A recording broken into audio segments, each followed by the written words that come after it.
Waktu sholat duha adalah sejak terbit matahari sekitar 1 tombak hingga matahari berada di tengah langit sebelum tergelincir dalam kurung hingga sesaat menjelang masuk waktu duhur.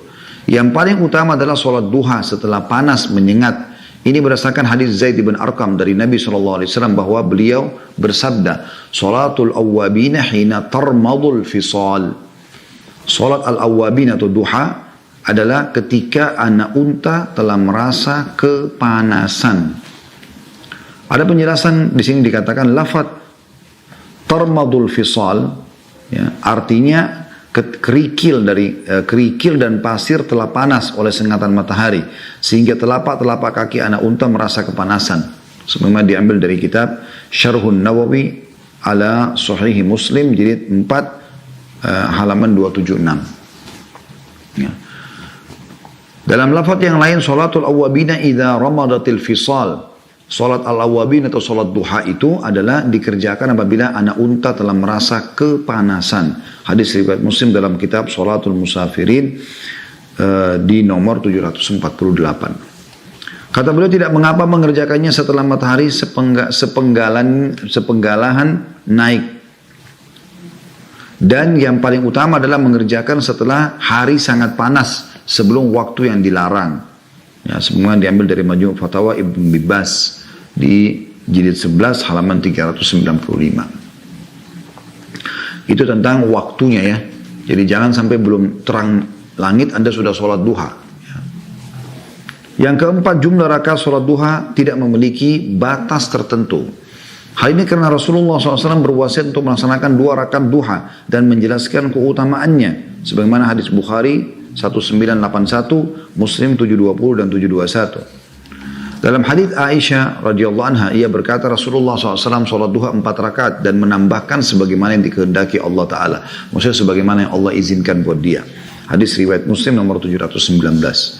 Diriwayatkan juga dari Anas dan Jabir radhiyallahu anhu bahwa Nabi SAW sholat duha 6 rakaat. Hadis Jabir diriwayatkan Tabarani dalam Mu'jamil Awsat nomor 1066 dan 1067. Ya. Juga Tabarani mengeluarkan hadis Anas dalam Al-Awsat nomor 1065. Dikeluarkan juga oleh At-Tirmidzi dalam Asy-Syama'il. Ini diambil dari Al-Mukhtasar karya Albani nomor 245. Dan disahihkan oleh Albani dalam Al-Mukhtasar di halaman 156. Juga dalam kitab Irwaul Ghalil nomor 465. Ya.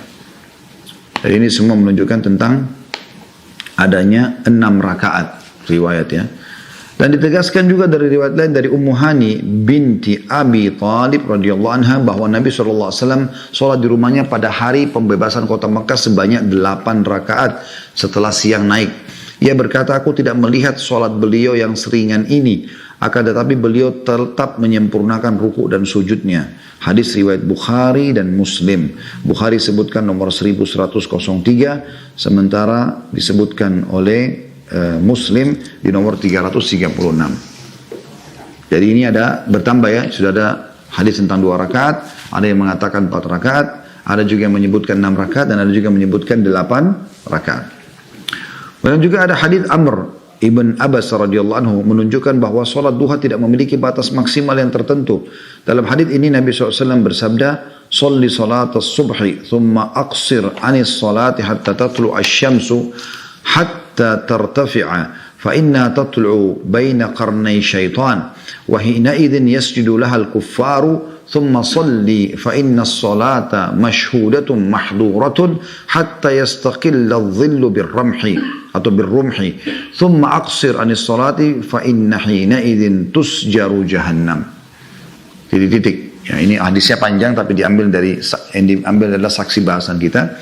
Kerjakanlah sholat subuh, kemudian hentikanlah mengerjakan sholat hingga terbit matahari dan matahari mulai naik.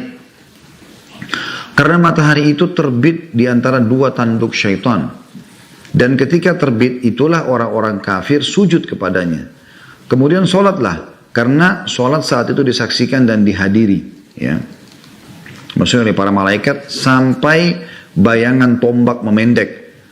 Ketika hendak Kemudian berhentikanlah sholat karena pada saat itu jahanam dinyalakan. Maksudnya di waktu menjelang sebelum duhur ya sedikit. Itu adalah larangan untuk sholat. Ya. Hadis ini diriwayatkan oleh Muslim dalam kitab Shalatul Musafirin nomor 832. Juga dalam Sunan Abi Daud disebutkan, "Tsumma aqsir hatta tatlu asy-syamsu fatartafi'a kaida rumhin aw rumhain." Kemudian hentikanlah sholat, maksudnya habis subuh hingga matahari terbit, lalu naik seukuran tombak atau 2 tombak. Hadis riwayat Abu Dawud dalam kitab Tatawwu nomor 1277. Dalam riwayat Ahmad juga disebutkan fa idza tafa'at kaida rumhin aw rumhaini fasalli. Apabila matahari naik setinggi tombak atau 2 tombak maka salatlah. Hadis riwayat Ahmad dalam Musnadnya jilid 4 halaman 111. Jadi maksudnya di sini tidak ada batasan jumlah rakaat ya. Dan ini yang dipilih oleh beliau, begitu juga dengan gurunya Syekh bin Baz rahimahumullah semuanya. Karena beliau belajar langsung dari Syekh bin Baz, bahwasanya tidak ada jumlah rakaat, tapi minimalnya adalah 2 rakaat. Minimalnya 2 rakaat. Jadi ini kurang lebih berhubungan dengan masalah bahasan duha ya. Ada sedikit beberapa pertanyaan yang pernah ditanyakan kepada Syekh bin Baz di pertengahan buku ini sampai akhir. Beliau mengangkat tanya jawab tentang duha ya.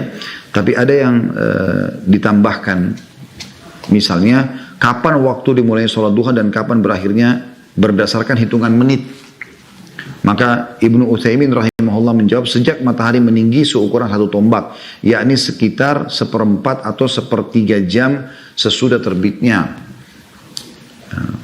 Jadi kalau ukuran lebih setelah terbit, kalau 1/3 jam kan berarti sekitar 20 menit ya. Karena 1 jam kan 60 menit ya. Setelah terbit matahari. Hingga sebelum matahari tergelincir antara 10 hingga 5 menit saja.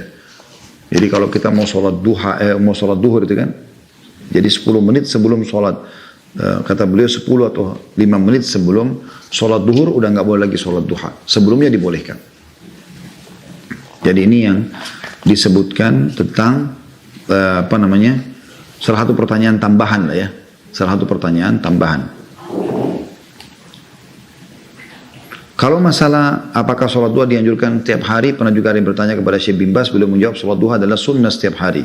Diambil dari Majmu' Fatawa di halaman 30 ya. Juga disebutkan di halaman 59. Ibnu Utsaimin rahimahullah juga ditanya secara zahir bahwa sholat duha adalah sunnah mutlak selamanya.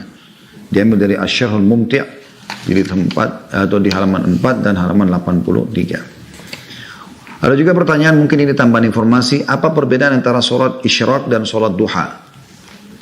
Sholat sunnah isyraq adalah sholat duha, tapi engkau menunaikannya dengan segera sejak matahari terbit dan naik seukuran 1 tombak.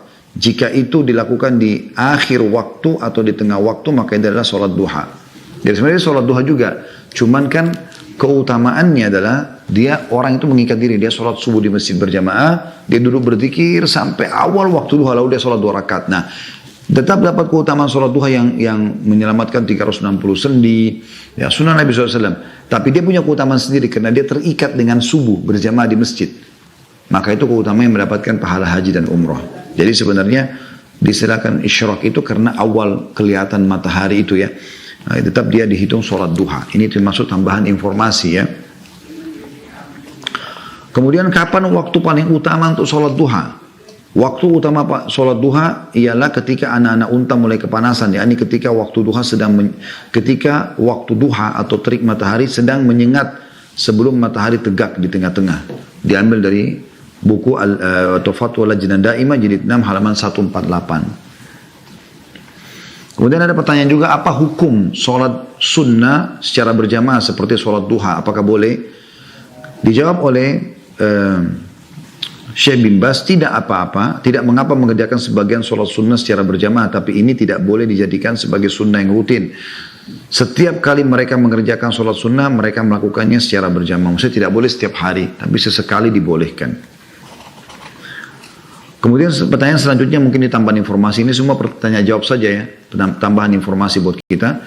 Apakah sholat Idain atau 2 sholat hari raya, Idul Adha dan Idul Fitri, atau istisqa, minta turun hujan, bisa menggantikan sholat duha atau tidak? Maka jawabannya adalah dari Lajnah Daimah ya, gabungan para ulama di Saudi, jadi 7 dari buku fatwa mereka, jadi 7 halaman 256. Sholat idain 2 atau 2 hari raya atau istisqa tidak bisa menggantikan sholat duha. Artinya masing-masing tetap dikerjakan. Kemudian juga pertanyaan, apakah orang bepergian, musafir, disyariatkan juga untuk melakukan sholat duha? Dalam fatwa Lajnah Daimah, jilid 6 halaman 151, dianjurkan melakukan sholat duha bagi musafir dan selainnya. Jadi tetap jangan ditinggalkan gitu kan. Kemudian ada juga pertanyaan, apakah ada sholat yang disebut dengan sholat awwabin? Jawaban dari Lajnah Daimah di jilid 6 halaman 154, sholat awwabin adalah sholat duha ketika panas matahari telah menyengat. Artinya ada nama itu, tapi itu adalah sholat duha. Ada juga pertanyaan dikatakan, apakah puasa ayyamul bid 3 hari setiap bulannya itu gugur pada saat melakukan bepergian atau harus menggantikannya pada hari-hari yang lain dari bulan itu? Demikian pula dengan sholat duha. Maka jawaban dari Lajnah Ad-Daimah, atau seperti kalau kita Indonesia MUI ya, itu jilid 6 halaman 456, sholat duha dan puasa ayyamul bid adalah kesunahan yang tidak diwajibkan baik pada saat bermukim maupun pada saat bepergian. Bahkan siapa yang melakukannya maka ia mendapatkan pahala, dan siapa yang meninggalkannya maka ia tidak berdosa, baik pada saat bermukim maupun bepergian. Artinya dia bebas, boleh, tidak perlu dia gantikan di waktu lain kalau ditinggalkan, karena itu sunnah. Kemudian 2 pertanyaan terakhir ya, apakah menjaharkan bacaan sholat duha atau melembutkan bacaannya? Kalau orang sholat duha seperti sholat subuh kan ngerasin suara, atau seperti sholat duhur dan asar mengecilin suara? Ibnu Baz rahimahullah menjawab, sholat siang hari seperti sholat duha sunnahnya adalah dilembutkan bacaannya atau disirkan, jadi seperti sholat duhur dan asar ya. Kemudian yang terakhir teman-teman sekalian, apakah sholat duha bisa diqadha jika waktunya sudah lewat? Misal orang terbiasa melakukannya rutin, sekarang dia lupa, tiba-tiba sudah masuk duhur gitu. Jawabannya dari Majmu' Al-Fatawa, maksudnya fatwanya Syekh bin Baz di jilid 11 halaman 127, sholat duha jika telah habis waktunya maka sudah lewat, karena sunnah duha terikat dengan waktu tersebut. Artinya tidak bisa lagi dikerjakan ya kalau sudah lewat. Allahu a'lam. Ini teman-teman sekalian bahasan tentang sholat duha. Semoga saja walaupun bahasannya ringan ya, bisa memberikan informasi lengkap, karena yang penting adalah bagaimana sampai kepada kita informasi lengkap tentang sebuah ibadah. Jadi insya Allah kita juga leluasa untuk mengerjakan dengan benar.